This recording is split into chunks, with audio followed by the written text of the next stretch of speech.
Party's Over is a drama released in 1965 and directed by Guy Hamilton.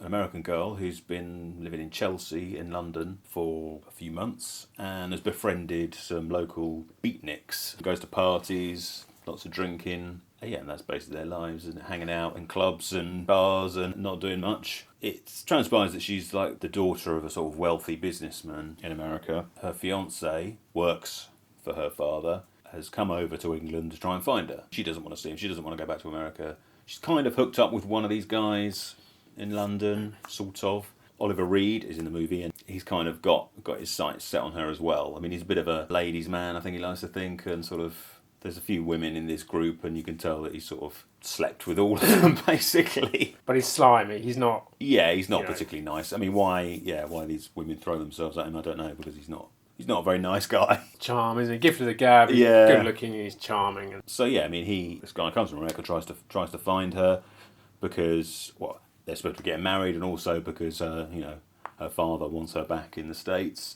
She keeps avoiding him. Her friends sort of send him off in the wrong direction. So I think she's there or she's here, but then she disappears completely, and no one knows where she. Well, apparently no one knows where she is. And then the film sort of changes to sort of it's kind of a mystery, isn't it? What exactly has happened to her? And so yeah, then we follow her, her fiancé, as he sort of tries to get the truth out of these beatniks as to what exactly has happened to her and where she is, and whether she really is avoiding him constantly, or whether something more sinister has happened. It's a fear of the teenagers type film.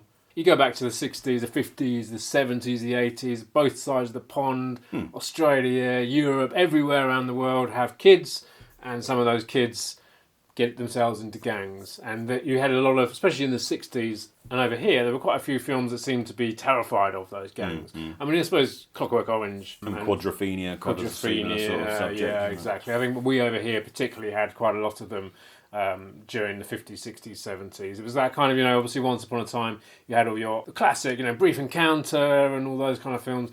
And then you suddenly got the rise of, it was the Beatles. It was around the time of the Beatles that young people kind of became a thing, and teenagers, teenagers became their own people, and they wanted to rebel, and they wanted to get out, and they didn't want to do what their fathers, they didn't want to necessarily follow their fathers into work or follow their parents into their lives, and they found that all very dull and uninspiring, and so they kind of broke out from that. And I think the Beatles, especially over here, maybe Elvis Presley in America, or similar, showed that kids could be different. And then, of course, you went into the 60s, and you went into that kind of swinging 60s period, and the hippie movement later, and it's really that kind of, I suppose, the beginning of, it's counterculture, isn't it, I suppose, to a point. And that's what this film is. I mean, the film itself is, so I suggested it. I like films from that period. I'm very into British cinema.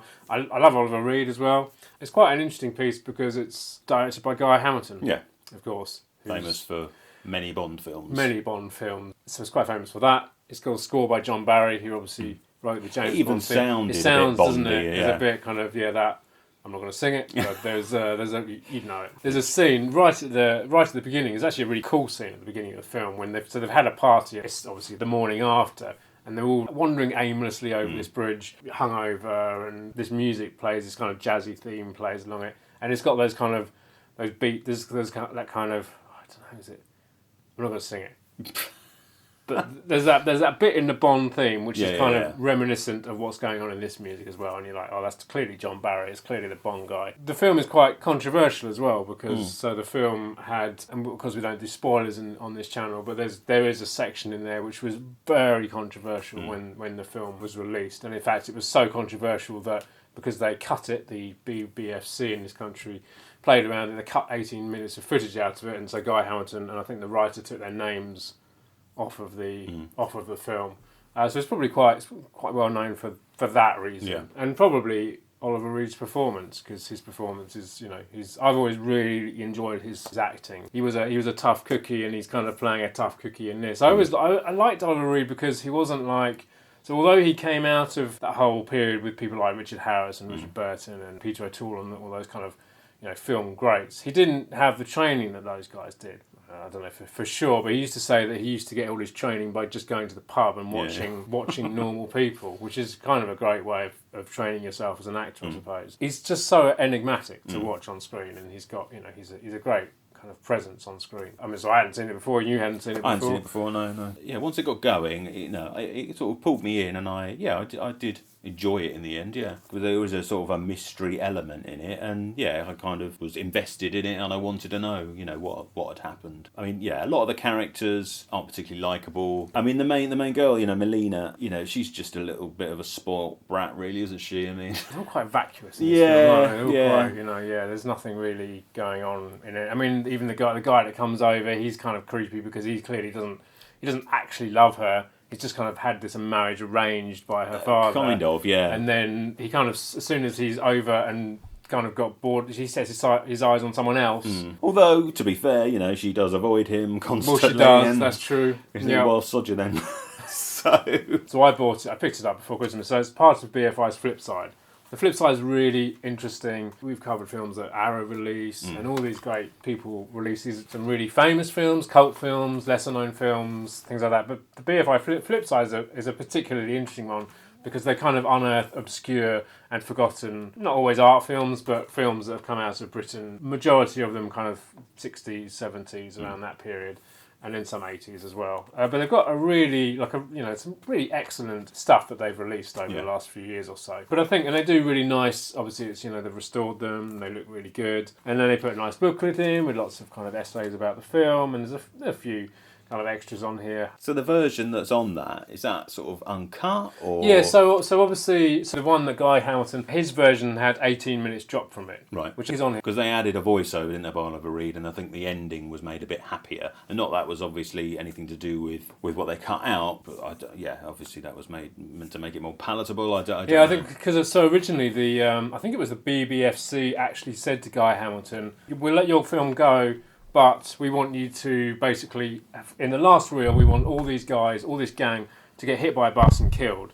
And he thought, well, what would be the point in that? That would completely take away from what the film's saying. And so he said no. But then, in fact, what they ended up doing was cutting out 18 minutes, and they added this narration. Yeah. And I think they changed the ending slightly. And because they did that, and they changed what his vision was for it was, he then took his name off the credit.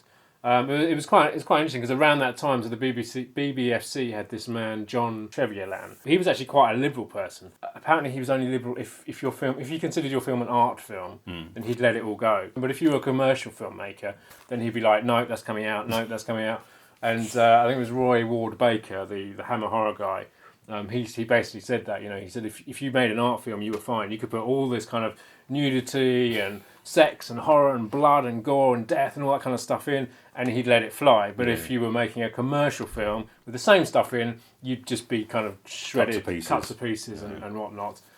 So I guess this was maybe not, although it's quite an artistic film, it was maybe, for some reason he looked down on. I mean, the subject matter is quite controversial. What happens in it? Yeah, I mean, the sort of the one thing they obviously took most offence to is kind of. I mean, even today, it's not a very pleasant act. I mean, it's obviously been done, but it's not intentional in the film, is it? It's not. No, it's not. They don't really know that's what they're doing. There's a slight lack of empathy. Well, yeah, from these characters. But then they are all drunk and high on drugs. They are all drunk and high on drugs as well. Really they're completely out of it. So. No, exactly. But I mean, obviously they were going to, without any cuts, it was going to be an X-rated movie. It was going to be an X-rated movie. And there as a 12. I think that's what's interesting about a lot of these films that they release is how far we've come or what's changed. I mean, I think censorship in art is. I've always been fascinated by censorship. I've always loved art that pushes the limit, whether it's art or film or music, and it's always really interesting in seeing that the powers that be don't want you to see. For the most part, most of us are fine when we watch these horrendous films, and this is obviously nothing compared to some stuff that's come out during my lifetime. I mean, obviously if something's being presented as this is great, something horrible or bad, you should do this, it's brilliant, then fine, but that film certainly doesn't present it. No, it doesn't. Exactly, and it's there are consequences for what they do. Well, I think controversially, when they cut the 18 minutes out of it, they almost made it worse. And I think that sometimes happens. Because obviously the filmmaker knows exactly what he's doing. He's the filmmaker. He knows what he's telling with his story. Then they come along and they cut it about, and they accidentally make it almost more controversial. I think they did that with Evil Dead. Possibly. They cut things out of it, but actually they were... Because something's like really gory. At some point it's so over the top that it kind of... It's ridiculous, and it's not really...